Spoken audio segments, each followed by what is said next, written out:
Okay, let's see how we can quickly create a column chart or a bar chart.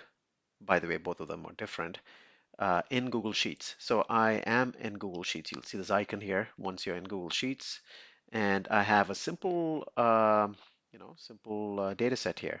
So I have students in one column, column A, and I have hours of sleeping in column B. So a two-column data set, right? A two-column table, if you want to call it a table, within Google Sheets, and it's super easy to create a column chart. Let's see how we do it. So first step you have to do is mark.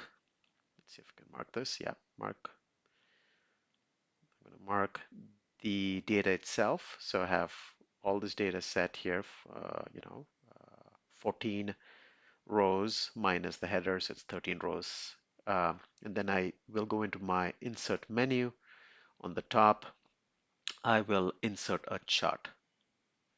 Okay, so Google's smart enough to figure out that this is a column chart needed. In this case, I need a column chart, and I have my students on the x-axis, and I have my hours of sleeping on the y-axis. Okay, so this is a column chart.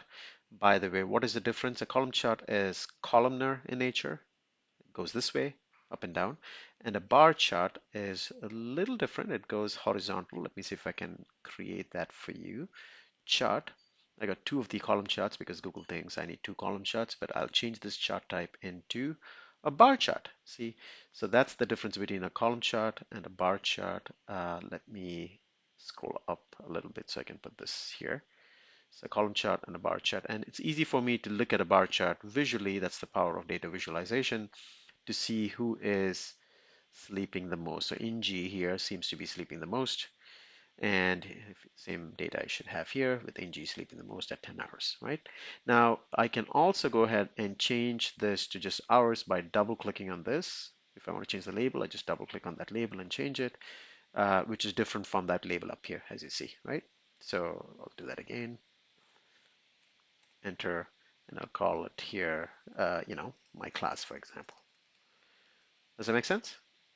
Thank you.